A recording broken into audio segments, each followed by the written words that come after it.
we get to the rebar in the middle, because we already said that sometimes we have it and sometimes we don't. So let me see what I've named this.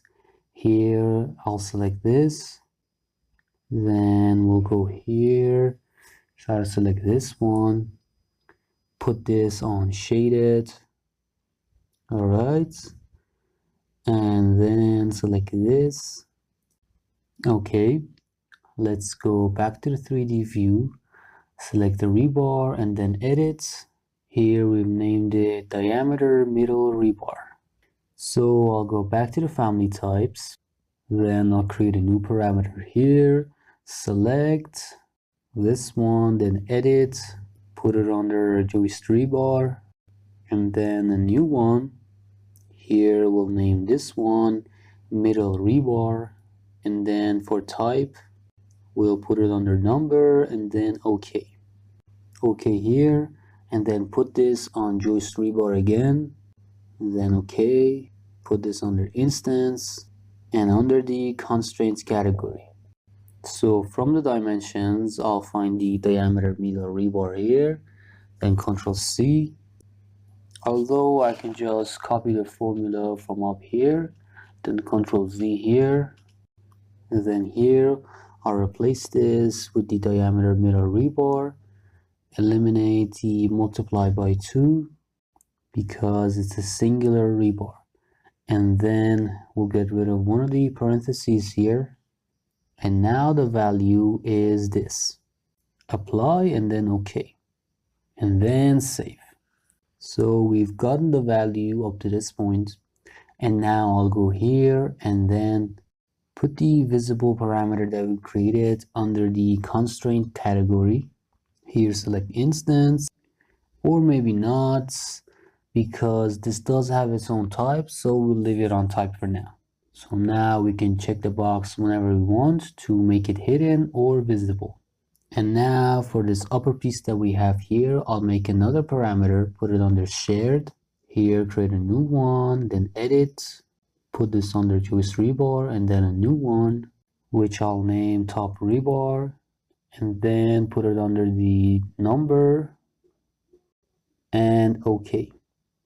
OK here again, and then I'll select the type rebar from this menu, put this under instance, and then constraints. Alright, then we go back to the family types, Control C on the formula here, and then Control V. Then I'll select and copy the diameter rebar top, and then here in the formula section replace it with this one, then apply. So now we want to calculate the total. Here I'll make a new shared parameter, then edit, then for this one I'll choose the total base rebar as a name, then put the type, we'll put it under number, and then OK, and then OK here again and again.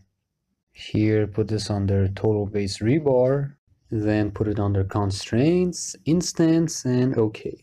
Alright, then select this one from the menu here, put it under total rebar. Then I'll select the total base rebar that we've made, delete it from here. Because I've written the other parameters with capital letters, I just want to do the same here. So total base rebar for this, put it under number, and then OK. And then OK here, and then again, put this under Joist rebar, select this, and then OK, and OK again. So now we want to calculate this one. Let's close this one and go to the plan.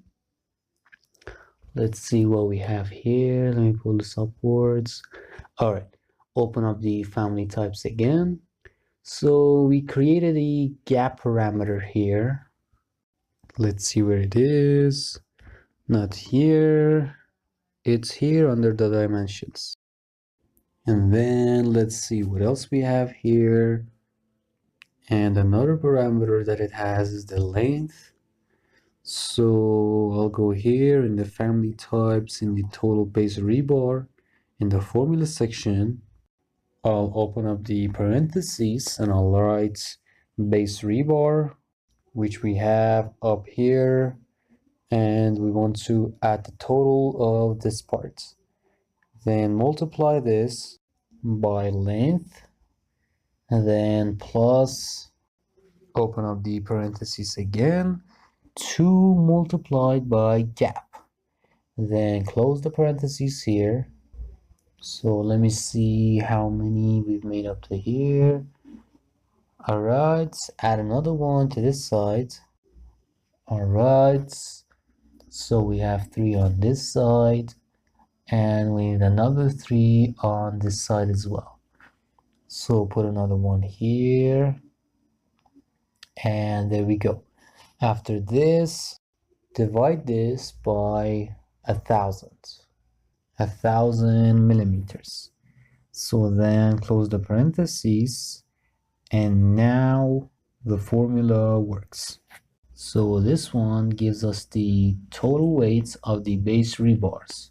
And later on, if you want to get the estimates in the Revit file, you can even add the rebars that we've used in the trusses as well.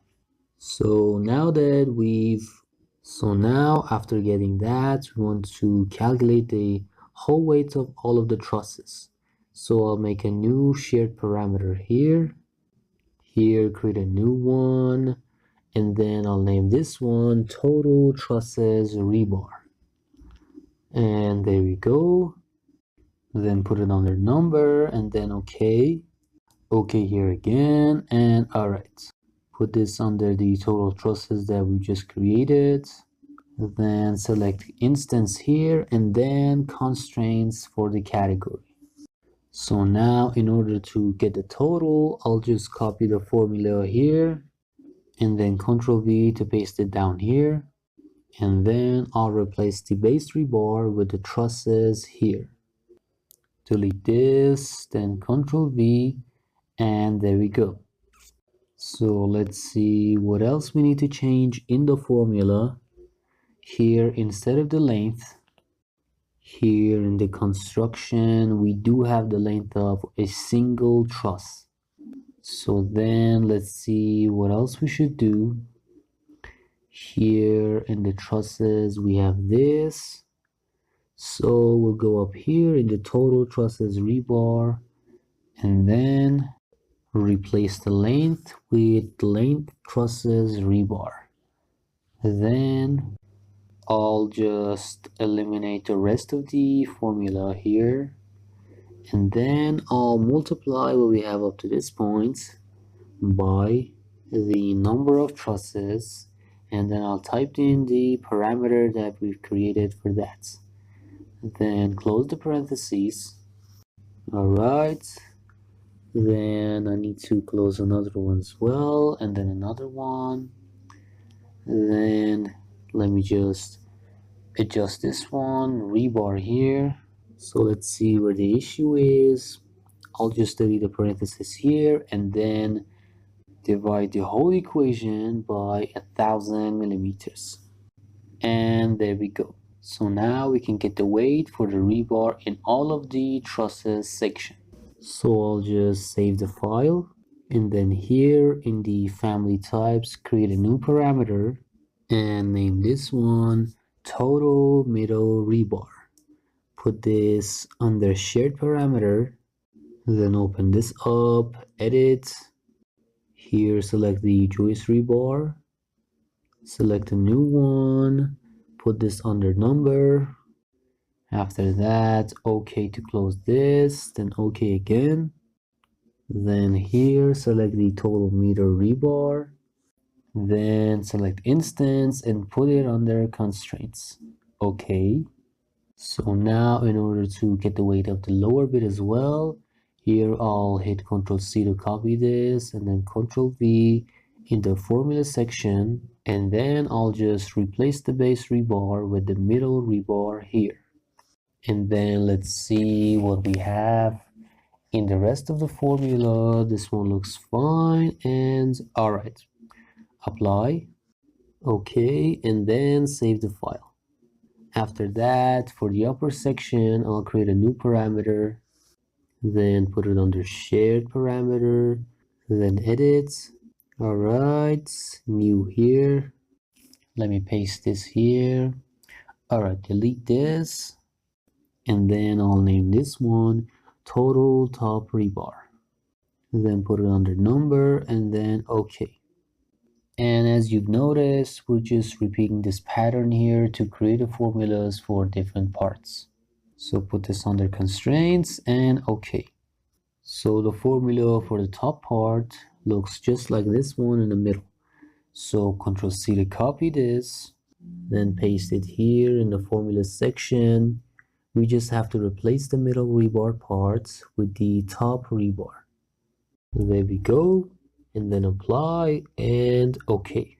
After this, let's go to the family types again, and then select the material for these parts here. So open up the material browser for the concrete here, and then I'll look for concrete in the search bar. For example, C25. Add it up here, check the render box, and then for the hatching, we'll just go with this one, then apply and OK. Alright, now let's go for the rebar and search metal in the search box. Let's see what we have here. Let me see if I can find anything suitable. I'd rather use something that's newer, but for now I'll just select one of these default ones and add it up. And then here from the asset browser section, look for metal. Alright, cancel this one, and then from the appearance library here we have metal. So here in this folder, let me see if I can find anything that's useful. So we'll go down here, browse through these. Not this one. Let's see. All right. Select this oxidized one here, and then click on apply, then OK, then apply again, and then OK. All right. So in the 3D view, let me put this on realistic view, and there it is.